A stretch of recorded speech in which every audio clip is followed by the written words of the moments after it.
எல்லா உபநிடதங்களையும் படித்து பாருங்கள். சம்ஹிதைகளை படியுங்கள்.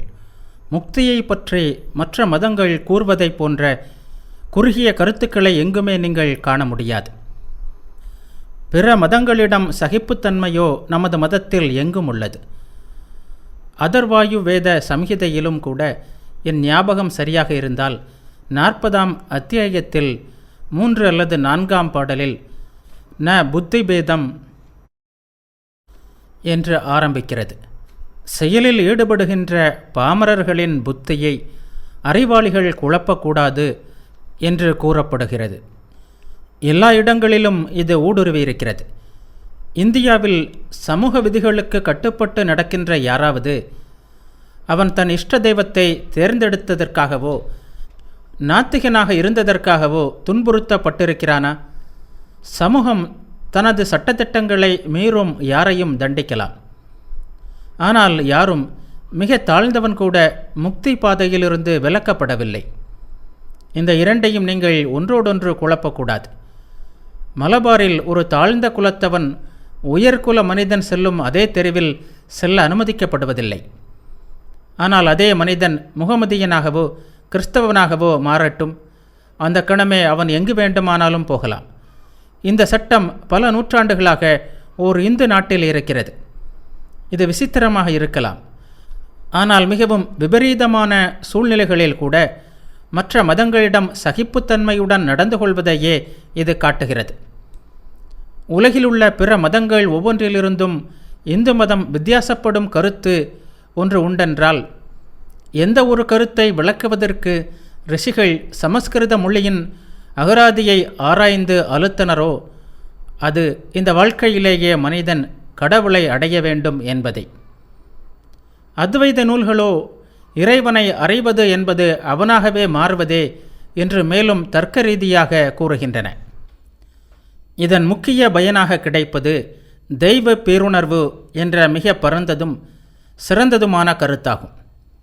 இது வேதகால ரிஷிகள் உறுதியாக சொல்லியதும் முழங்கியது மட்டுமல்ல, விதுரர், தர்மவியாதர் என்று பலரும் சொன்னது மட்டுமல்ல, சில காலத்திற்கு முன்பு தாதுபந்தி நெறியை சார்ந்த தியாகியாகிய நிச்சலதாசரும் துணிவாக தமது நூலாகிய விசார சாகரத்தில் இவ்வாறு பறைசாற்றுகிறார்.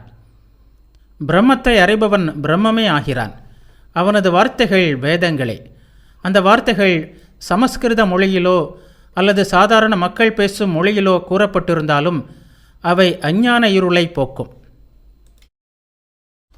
ஆகவே துவைதிகள் கூறுவது போல் பிரம்மத்தை அறிவது, கடவுளை உணர்வது, அல்லது அத்வைதிகள் கூறுவது போல் பிரம்மமாவது, இதுவே வேதங்களின் நோக்கமும் முடிவுமான போதனை. வேதங்களிலுள்ள மற்ற போதனைகள் எல்லாம் அந்த நிலையை அடைவதற்கு நாம் முன்னேறும் வழியிலுள்ள பல்வேறு படிகள். பகவான் பாஷ்யக்காரர் சங்கராச்சாரியருடைய மகத்தான பெருமை வியாசரின் சூத்திரங்களுக்கு அவர் மிக அற்புதமான விளக்க உரை எழுதியிருப்பதே ஆகும். அறுதி நிலையில் பிரம்மம் ஒன்றே உண்மை.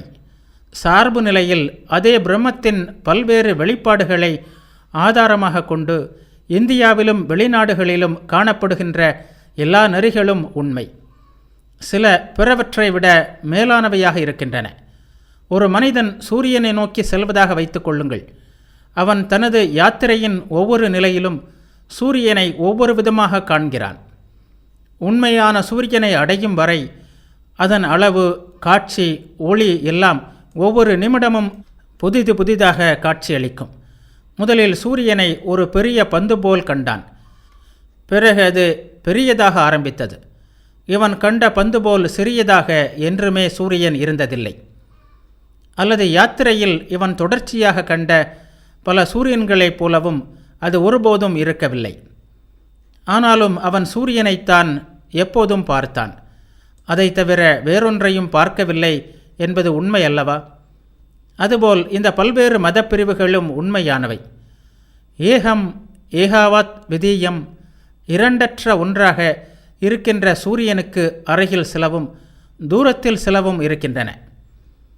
உலகில் உள்ள மற்ற எல்லா மதங்களும் எல்லையற்ற, பெயரற்ற, என்றுமுள்ளதான வேத மதத்தில் அடங்கியுள்ளன. ஏனெனில் கடவுளை பற்றிய உண்மையான அறுதி கருத்துக்களை வேதங்கள் மட்டுமே கூறுகின்றன. கடவுளை பற்றிய மற்ற எல்லா கருத்துக்களும் எல்லைக்கு உட்பட்டவை, வரையறுக்கப்பட்டவை. உலகனைத்திற்கும் நன்மை செய்வதான ஸ்ருதி பக்தனின் கையை இதமாக பிடித்து எல்லையற்ற பொருளை அடைவதற்கு அவனுக்குரிய பாதையில் ஒவ்வொரு படியாக இட்டு செல்கிறது. பிற மதங்கள் எல்லாமே இந்த படிகளில் ஒன்றை மட்டும்தான் விளக்குகின்றன. அதுவும் முற்போக்கற்றதும் எளிதில் புரியாத வகையிலுமே உள்ளன.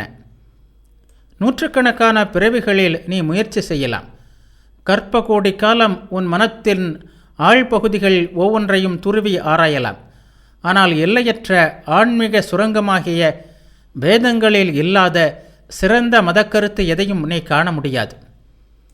இந்துவின் உருவ வழிபாட்டை பற்றி கூறுகிறேன்.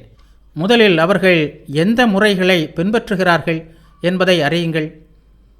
எந்த இடத்தில் அவர்கள் உண்மையில் வழிபாடு செய்கிறார்கள்? கோயிலிலா, உருவத்திலா அல்லது தங்கள் உடம்பு என்னும் கோவிலிலா என்பதை அறியுங்கள். முதலில் அவர்கள் என்ன செய்கிறார்கள் என்பதை தெளிவாக அறிந்து கொள்ளுங்கள். உருவ வழிபாட்டை பழிப்பவர்களுள் 100க்கும் அதிகமானவர்களுக்கு அது பற்றி எதுவும் தெரியாது. உருவ வழிபாட்டினர் என்ன செய்கிறார்கள் என்பது உண்மையில் உங்களுக்கு தெரியுமானால் வேதாந்த கோட்பாட்டிற்கு இணங்க அந்த வழிபாட்டின் கருத்தும் தானாக விளங்கிவிடும். இருந்தாலும் இவையெல்லாம் கட்டாயமானவை அல்ல. உங்கள் மனு தர்ம சாஸ்திரத்தை படித்து பாருங்கள். வயது முதிர்ந்த ஒவ்வொருவனும் 4வது ஆசிரமத்தை கைக்கொள்ள வேண்டும் என்று அதில் கட்டளையிடப்பட்டிருக்கிறது.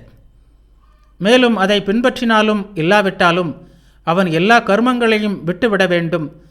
எல்லாவிதமான கர்மங்களும் கடைசியில் ஞானத்தில் முடிவடைகின்றன என்று ஒவ்வொரு இடத்திலும் திரும்ப திரும்ப சொல்லப்பட்டிருக்கிறது. பார்க்கப்போனால் மற்ற நாடுகளில் உள்ள பெரிய மனிதர்கள் பலரை விட இந்து குடியானவன் அதிகமான மதக்கல்வி பெற்றிருக்கிறான். தத்துவம் மற்றும் மதத்திற்கான ஐரோப்பிய வார்த்தைகளை நான் என் சொற்பொழிவுகளில் பயன்படுத்துவதாக ஒரு நண்பர் குறை கூறினார். நான் சமஸ்கிருத சொற்களை மிகவும் மகிழ்ச்சியுடன் பயன்படுத்தி இருப்பேன். அது எனக்கு எளிதாகவும் இருந்திருக்கும். ஏனெனில் மத கருத்துக்களை விளக்க சமஸ்கிருதம் ஒன்றே முழுமையான மொழியாகும். ஆனால் மேலை நாட்டு மக்கள் கூடியுள்ள சபையில் நான் பேசினேன் என்பதை அந்த நண்பர் மறந்துவிட்டார். இந்துக்கள் தங்கள் சமஸ்கிருத நூல்களின் உட்பொருளை மறந்துவிட்டனர் என்றும் கிறிஸ்தவ பாதிரிகள்தான் அவற்றை கண்டுபிடித்தார்கள் என்றும் இந்திய பாதிரி ஒருவர் தீர்மானமாக கூறிவிட்டார். ஆனால் பாதிரிகள் நிறைந்த அந்த பெரிய கூட்டத்தில் சமஸ்கிருத மொழியில் ஒரு வரியையாவது புரிந்து கொள்ள முடிந்த ஒருவரை கூட நான் காண முடியவில்லை. இருந்தாலும் அவர்களுள் சிலர் வேதங்களையும் இந்து மதத்தின் அடிப்படை தெய்வீக நூல்களையும் குறை கூறி பெரிய பெரிய கட்டுரைகளையெல்லாம் எழுதி படித்தார்கள். நான் எந்த மதத்தையும் எதிர்ப்பவன் அல்ல. அதுபோலவே இந்தியாவில் உள்ள கிறிஸ்தவ பாதிரிகளுக்கு நான் விரோதமாக உள்ளேன் என்பதும் உண்மை அல்ல. ஆனால் அவர்கள் அமெரிக்காவில் பணம் திரட்டும் சில வழிகளை நான் எதிர்க்கிறேன். இந்து தாய் ஒருத்தி தன் குழந்தைகளை கங்கையில் உள்ள முதலைகளிடம் வீசி எறிவதாக அமெரிக்காவில் படிக்கும் சிறுவர்களின் பாட நூல்களில் படம் வரையப்பட்டிருக்கிறதே, அதற்கு என்ன பொருள்? தாய் கருப்பு, ஆனால் குழந்தை வெள்ளை நிறமாக தீட்டப்பட்டிருக்கிறது. அதிக அனுதாபத்தை எழுப்புவதற்கும் அந்த பணத்தை பெறுவதற்குமான வழி அது. மனைவி இறந்து பேயாகி தனது விரோதியை அழிக்க வேண்டுமென்று கணவன் அவளை ஒரு கம்பத்தில் கட்டி தன் கைகளாலேயே கொளுத்துவதாக படம் வரையப்பட்டிருக்கிறதே, அதன் பொருள் என்ன?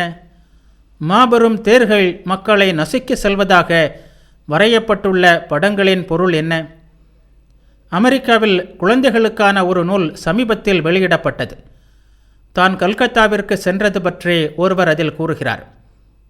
கல்கத்தாவின் தெருக்களில் ஒரு தேர் மதவெறியர்களின் மீது ஏறி ஓடியதை அவர் கண்டாராம்.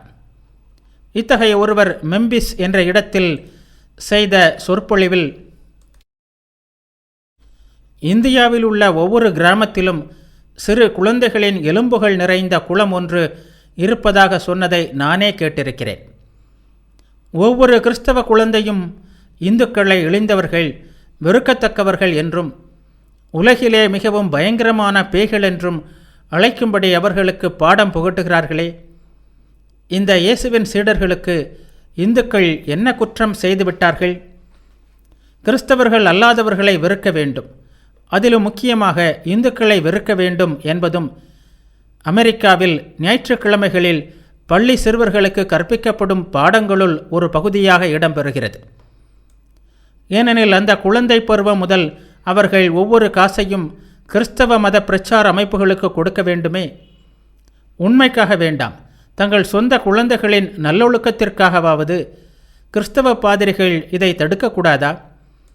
இப்படிப்பட்ட குழந்தைகள் இரக்கமற்ற கொடியவர்களாக வளர்வதில் என்ன ஆச்சரியம் இருக்கிறது?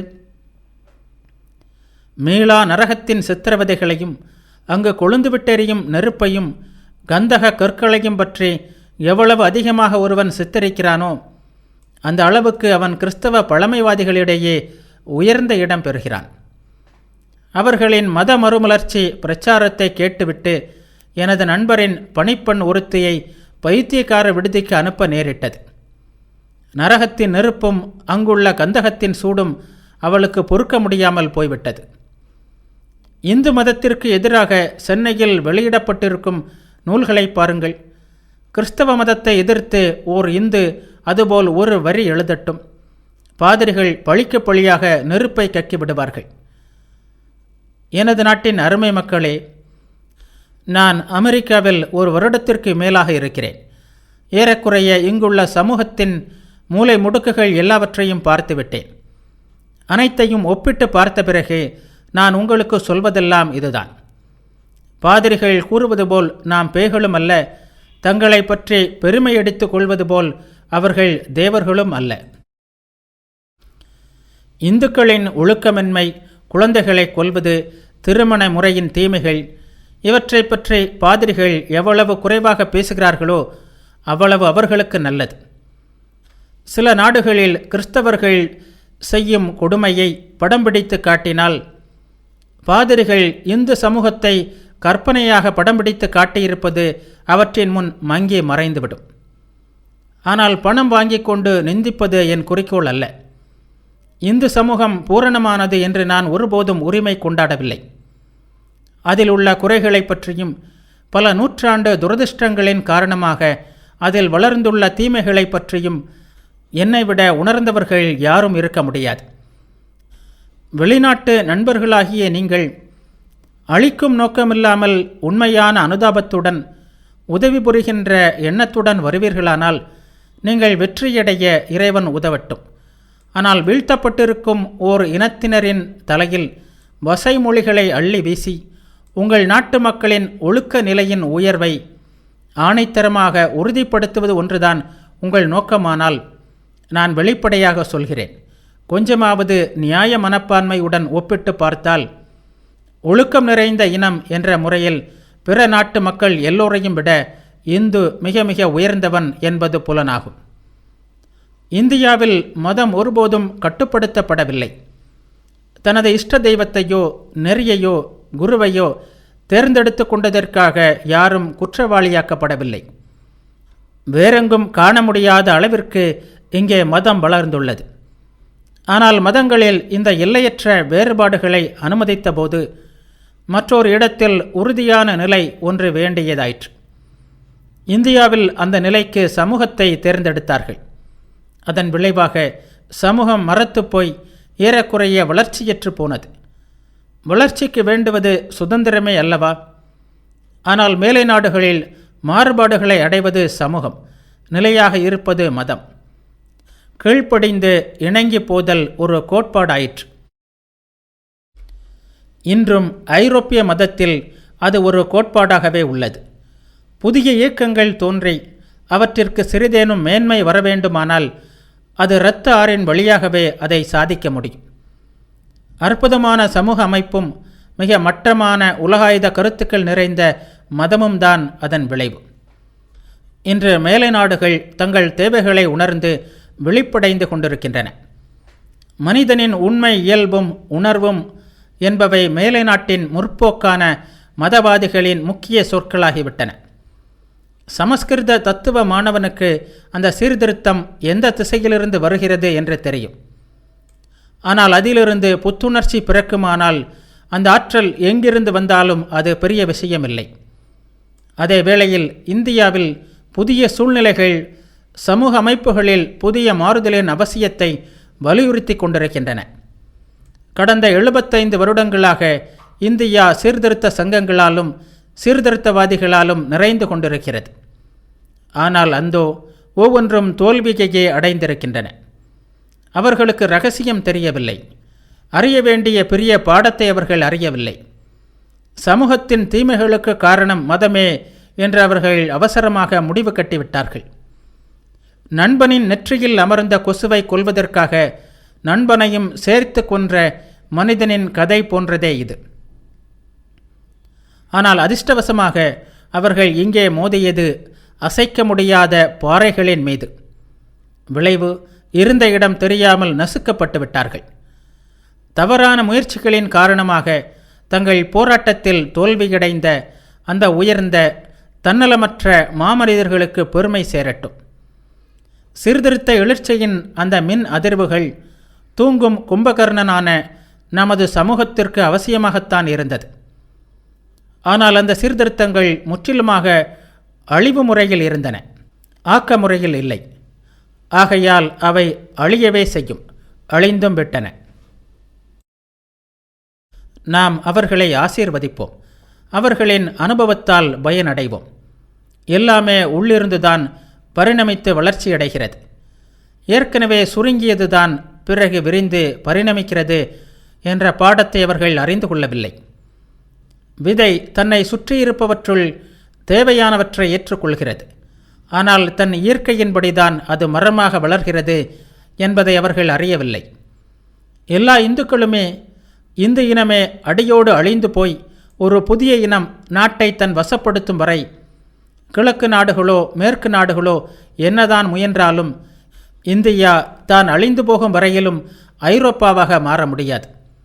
ஆனால் இந்திய தாய் இறந்து விடுவாளா? ஒழுக்கம், உயர்வு, ஆன்மீகம் இவை எல்லாவற்றிற்கும் தாயகமாக திகழும் வயது முதிர்ந்த இந்த அன்னை, ரிஷிகளின் திருவடிகளை தாங்கிய இந்த நாடு, நடமாடும் தெய்வங்கள் வாழ்ந்து பொலியும் இந்த நாடு இறக்குமா? சகோதரா, ஏதென்ஸை சேர்ந்த ஞானியின் விளக்கை பெற்று உன் பின்னால் இந்த பரந்த உலகின் பட்டணங்கள், கிராமங்கள், சமவெளிகள், காடுகள் என்று எங்கு வேண்டுமானாலும் வருகிறேன். உன்னால் முடிந்தால் இவர்களைப் போன்ற மனிதர்களை பிற நாடுகளில் எனக்கு காட்டு. பழங்களால் மரம் அறியப்படுகிறது என்று சரியாகத்தான் சொல்லியிருக்கிறார்கள். இந்தியாவில் உள்ள ஒவ்வொரு மாமரத்தின் கீழும் சென்று கீழே விழுந்திருக்கும் மாங்காய்களையும் பூச்சியரித்த பழங்களையும் கூடைகளில் பொறுக்கி வைத்து ஒவ்வொரு பழத்தை பற்றியும் நூற்றுக்கணக்கான ஆராய்ச்சி நூல்களை எழுதி தள்ளு. எனினும் ஒரு மாம்பழத்தை கூட நீ விளக்கியிருக்க மாட்டாய். நன்றாக பக்குவப்படுத்தி பழுத்த சாறு நிறைந்த மிகவும் இனிப்பான ஒரு மாம்பழத்தை மரத்திலிருந்து பறித்து சாப்பிடு. அப்போது நீ மாம்பழத்தை பற்றிய முழு விபரங்களையும் அறிந்தவன் ஆவாய். இந்து மதம் என்றால் என்ன என்பதை இந்த மனித தெய்வங்கள் உணர்த்துகிறார்கள். 1000 வருடங்களின் புயல் காற்றின் வேகத்தை தாங்கியும் மாறாத இளமையுடனும் குன்றாத பலத்துடனும் பல நூற்றாண்டுகளின் உயர் பண்பாட்டுடனும் கூடி திகழ்கின்ற இந்து இனமாகிய மரத்தின் பண்பையும் ஆற்றலையும் சாத்தியக்கூறுகளையும் இந்த மனித தெய்வங்களே விளக்குகிறார்கள். இந்தியா அழியுமா? அப்படியானால் உலகிலிருந்து ஆன்மீகம் அழிந்துவிடும், ஒழுக்க நிறைவு அழிந்துவிடும், மதத்தின் மீது கொள்கின்ற இதயபூர்வமான இனிய அனுதாபம் அழிந்துவிடும், எல்லா உயர் லட்சியங்களும் அழிந்துவிடும். இவை இருந்த இடத்தில் காமமும் சுகபோகமும் ஆண் பெண் தெய்வங்களாக ஆட்சி செலுத்தும். அங்கு பணமே புரோகிதராக இருக்கும். புரட்டு, பலாத்காரம், போட்டி ஆகியவை வழிபாட்டு முறைகளாக இருக்கும். மனித உயிர்தான் பலி பொருளாகும். ஆனால் அப்படிப்பட்ட காரியம் ஒரு நாளும் நடக்காது. துன்பத்தை தாங்கிக் கொள்ளும் சக்தி செயலாற்றும் சக்தியை விட எல்லையற்ற மடங்கு பெரியது. வெறுப்பின் சக்தியை விட அன்பின் சக்தி எல்லையற்ற மடங்கு ஆற்றல் மிக்கதாகும். இப்போது காணப்படும் இந்து மத மறுமலர்ச்சி தேசபக்தியின் தூண்டுதலால் ஏற்பட்டிருக்கிறது என்று எண்ணுபவர்கள் ஏமாறுபவர்களே. முதலில் இந்த விசித்திரத்தை ஆராய்வோம். நவீன விஞ்ஞான ஆராய்ச்சியின் தீவிர ஆக்கிரமிப்பினால் மேலை நாட்டின் பழமைவாத மத கோட்டைகள் எல்லாம் சிதைந்து மண்ணாகின்றன. நம்பிக்கைகள், சர்ச்சுகளின் பெரும்பான்மையான ஓட்டுகள் ஆகியவற்றை அடிப்படையாக கொண்ட பீங்கான் போன்ற நெறிமுறைகள் நவீன விஞ்ஞானத்தின் சம்மட்டி அடிகளால் பொடியாகி சிதறுகின்றன. அலைபோல் எழுந்து பரவிக்கொண்டே இருக்கின்ற நவீன சிந்தனைகளுக்கு இடமளித்து எப்படி இணங்கிப் போவது என்று தெரியாமல் மேலை நாட்டு மதங்கள் திணறி தவிக்கின்றன. அதிகமாகிக் கொண்டு போகின்ற நவீன சிந்தனைகளின் நெருக்குதலால் மற்ற எல்லா மத நூல்களும் முடிந்த வரையில் இழுக்கப்பட்டு விளக்கம் செய்யப்பட்டு விட்டன. பெரும்பாலான நூல்கள் பழுதாகி உபயோகமற்ற பொருட்களை போடும் அறைகளில் ஒதுக்கப்பட்டு விட்டன. மேலை நாட்டின் அறிவு ஜீவிகளில் பெரும்பான்மையோர் சர்ச்சுடன் தங்கள் தொடர்பை துண்டித்து கொண்டு மனக்குழப்பம் என்னும் கடலில் மிதந்து கொண்டிருக்கின்றனர். இந்த வேளையில் வேதங்கள் என்னும் ஒளியூற்றிலிருந்து தங்கள் வாழ்விற்கான நீரை பருகிக் கொண்டிருக்கின்ற இந்து மதமும் புத்த மதமும் மட்டும் மறுமலர்ச்சி அடைகின்றன. இது விசித்திரமாக இல்லையா?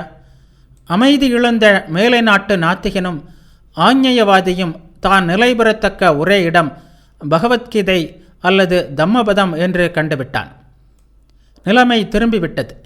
விரோதிகளின் கைகளால் மூடப்பட்ட தீயால் தன் வீடு எரிவதை சோகக் கண்ணீரின் இடையில் கண்ட இந்து இப்பொழுது நவீன சிந்தனைகளான மின் விளக்கினால் புகை நீங்கியவுடன் தன் வீடு மட்டுமே சுய வலிமையுடன் நின்று கொண்டிருப்பதை காண்கிறான். மற்றவை மறைந்துவிட்டன அல்லது இந்துவின் திட்டத்தை அனுசரித்து புது வீடுகளாக கட்டப்படுகின்றன.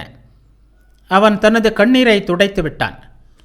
மேலே வேரும் கீழே கிளைகளும் கொண்ட அழிவற்ற ஆலமரம் போன்ற இந்த மரத்தின் வேரை வெட்ட வந்த கோடாரி மருத்துவரின் கருணைமிகு கத்தி என்பதை அறிந்து விட்டான்.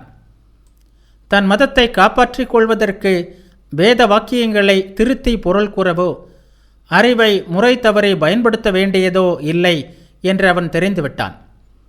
அவன் தனது சாஸ்திரங்களில் பலவீனமாக உள்ளவற்றை பலவீனம் என்று ஒப்புக்கொள்ளலாம். ஏனெனில் அருந்ததி தர்சன நியாயத்தின்படி பலவீனர்களுக்கு உதவி செய்யும் நோக்கத்துடன் பண்டைய ரிஷிகளால் ஏற்படுத்தப்பட்டவை அவை என்று அவன் கூறுவான். எங்கும் நிறைந்ததும் விரிவடைந்து கொண்டே இருப்பதும் ஜட உலகில் கண்டுபிடிக்கப்பட்ட அனைத்தையும் தன்னுள் இணைத்து கொள்ளக்கூடியதாகவும் அறியப்பட வேண்டியதாகவும் உள்ள ஒரு மதத்தை கண்டுபிடித்த பண்டைய ரிஷிகளின் அருளால் தன் மத நூல்களை புதிய நோக்கில் ஏற்றுக்கொள்ளவும் புதிய நோக்கில் பார்க்கவும் இந்துவால் முடிகிறது. எனவே இந்து எதையும் விட வேண்டியதில்லை, எதையும் தேடி எங்கேயும் அலைய வேண்டியதில்லை. பரம்பரையாக தனக்கு கிடைத்திருக்கும் களஞ்சியத்திலிருந்து கொஞ்சம் எடுத்து அவன் தேவைகளுக்கு உபயோகித்து கொண்டால் போதும். அதை அவன் செய்ய ஆரம்பித்து விட்டான், செய்து கொண்டே போவான். இந்த மறுமலர்ச்சிக்கு சரியான காரணம் இதுவே அல்லவா? வங்க இளைஞர்களே, முக்கியமாக உங்களை நான் வேண்டுகிறேன். சகோதரர்களே, அந்நியர் இந்து சமூகத்தை பழிப்பதற்கு காரணமான உண்மையான தீமைகளில் பெரும்பாலானவற்றிற்கு நாமே காரணம் என்பது நமக்கு தெரியும். வெட்கம். இந்தியாவில் உள்ள பிற மக்கள் தேவையற்ற பழிகளை சுமக்க நாம் காரணமாக இருந்திருக்கிறோம். ஆனால் இறைவனின் பேரருளால் இது பற்றி நமக்கு நன்றாக தெரிந்துவிட்டது. அவரது ஆசிகளுடன் நாம் நம்மை தூய்மையாக்கிக் கொள்வோம். அத்துடன் சனாதன தர்மம் கூறும் லட்சியங்களை இந்தியா முழுவதும் பரப்புவதற்கும் உதவுவோம். முதலில் அடிமையின் நெற்றியில் குறியிடுவது போல் நாம் நெற்றியில் இயற்கை எண்ணெய் இட்டுள்ள குறியாகிய பொறாமை என்னும் களங்கத்தை அழிப்போம். யாரிடமும் பொறாமை கொள்ளாதீர்கள். நற்செயல் புரியும் ஒவ்வொருவருக்கும் கை கொடுத்து உதவ தயாராக இருங்கள். 3 உலகங்களிலும் உள்ள ஒவ்வொரு உயிருக்கும் உங்கள் நல்லெண்ணங்களை அனுப்புங்கள். நமது மதத்தின் நடுநாயகமாக உள்ளதும் இந்துக்கள், பௌத்தர்கள், சமணர்கள் இவர்களின் பாரம்பரிய பொது சொத்தாக திகழ்வதுமான மனித ஆன்மா என்ற உண்மையில் காலூன்றி நிற்போம்.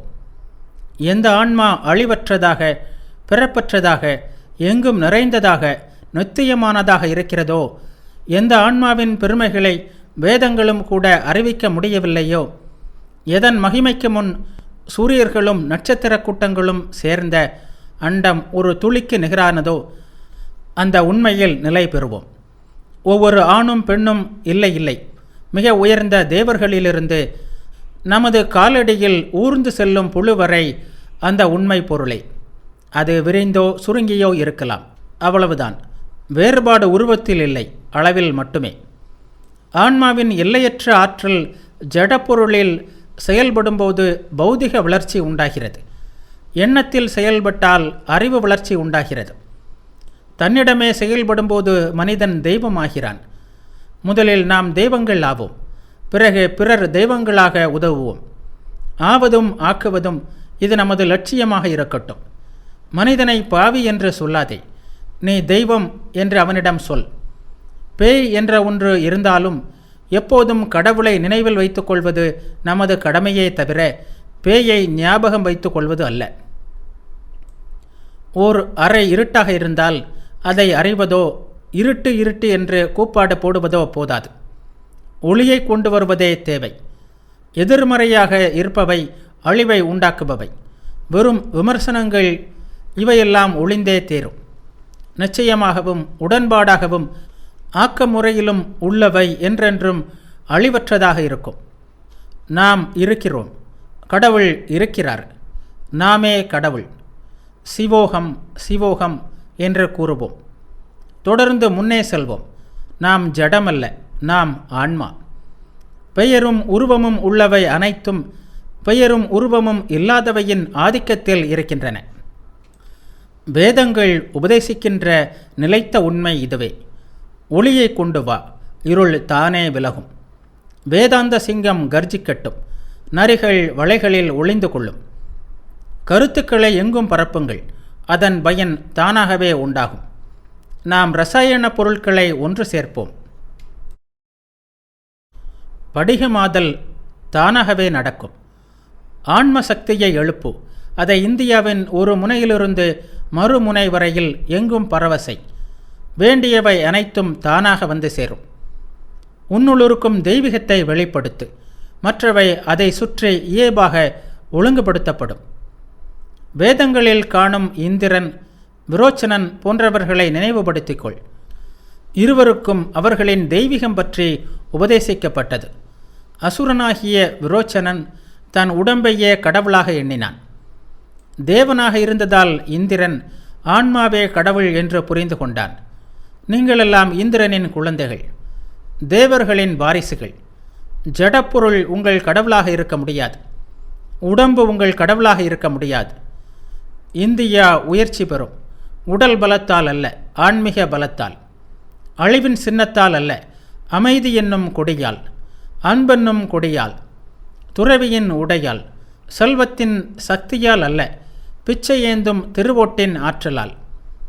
நான் பலவீனன் என்றே சொல்லாதே, ஆன்மா எல்லாம் வல்லது. ஸ்ரீராமகிருஷ்ணரின் திருவடி பட்டவுடனேயே ஒரு சில இளைஞர்களை பாருங்கள். அஸ்ஸாமிலிருந்து சிந்து வரை, இமயத்திலிருந்து குமரி வரை அவர்கள் அந்த செய்தியை பிரச்சாரம் செய்தனர். பனிமூடிய இமய சிகரங்களில் 20,000 அடி உயரத்திற்கு மேல் நடந்து மலையை தாண்டி திபெத்தின் மர்மங்களை ஊடுருவி பார்த்து அறிந்தனர். கந்தல் உடுத்தி பிச்சை எடுத்தனர். அவர்கள் துன்புறுத்தப்பட்டார்கள். போலீஸ்காரர்களால் பின்தொடரப்பட்டார்கள். சிறையில் இடர்பட்டார்கள். குற்றமற்றவர்கள் என்று தெரிந்த பின்னரே விடுவிக்கப்பட்டார்கள். இன்று அவர்கள் 20 பேர் உள்ளனர். நாளையே அவர்களை 2000 பேர்களாக செய்யுங்கள். வங்க இளைஞர்களே, உங்கள் நாட்டிற்கு இது மிகவும் தேவை. உலகிற்கும் இது தேவை. உங்கள் தெய்வீகத்தன்மையை உணருங்கள். பசி, தாகம், சூடு, குளிர் எல்லாவற்றையும் உங்களால் தாங்க முடியும். எல்லா வசதிகளும் நிறைந்த சுகபோக மாளிகையில் அமர்ந்து கொண்டு மதம் என்ற பெயரில் பண்படாத ஏதோ ஒன்றை பொழுதுபோக்காக போதிப்பது பிற நாடுகளுக்கு நல்லதாக இருக்கலாம். ஆனால் உண்மையை உணர்கின்ற இயல்புணர்ச்சி இந்தியாவிடம் இருக்கிறது. வேடங்களை அது உடனே உள்ளுணர்வால் கண்டுபிடித்து விடுகிறது. தியாகம் செய்தேயாக வேண்டும். மகிமையுடன் இரு. தியாகமின்றி எந்த பெரிய செயலையும் செய்ய முடியாது. இந்த உலகைப் படைக்க தன்னையே தியாகம் செய்தான் இறைவன். உங்கள் வசதிகள், இன்பங்கள், பெயர், புகழ், பதவி, ஏன் உங்கள் உயிரையே துச்சமென தள்ளி மனித சங்கிலிகளால் பாலம் ஒன்றை அமையுங்கள். அதன் மூலம் கோடிக்கணக்கான மக்கள் வாழ்க்கை என்னும் கடலை கடப்பார்கள். நல்லவை அனைத்தின் ஆற்றல்களையும் திரட்டு. எந்த கொடியின் கீழ் நீ வருகிறாய் என்பதை பொருட்படுத்தாதே. உனது நிறம் என்ன, பச்சையா, நீலமா, சிவப்பா என்பதை பொருட்படுத்தாதே. எல்லா நிறங்களையும் ஒன்று சேர்த்து பேரொளி வீசி துலங்கும் வெண்ணிறத்தை உண்டாக்குங்கள். அதுவே அன்பின் நிறம். வேலை செய்வதே நமது கடமை. பலன்கள் தானாகவே ஏற்படும். நீ கடவுளாகும் வழியில் எந்த சமூக இயக்கம் குறுக்கிட்டாலும் ஆன்மீக சக்திக்கு முன்னால் அது விலகி போகும். நான் எதிர்காலத்தை பார்க்கவில்லை, பார்க்க விரும்பவும் இல்லை. ஆனால் இதோ என் கண்முன் காணும் வாழ்க்கையைப் போல் தெளிவாக ஒரு காட்சியை என் முன் காண்கிறேன். நமது புராதான அன்னை மறுபடியும் விழித்து விட்டாள். புத்துளமையுடன், என்றுமில்லா மகிமையுடன் அவளது அரியாசனத்தில் அமர்ந்திருக்கிறாள். சமாதான வாழ்த்தொலையுடன் அவளை உலகெங்கிலும் பிரகடனம் செய்யுங்கள். உழைப்பிலும் அன்பிலும் என்றும் உங்களுடன் இருக்கும் விவேகானந்தா.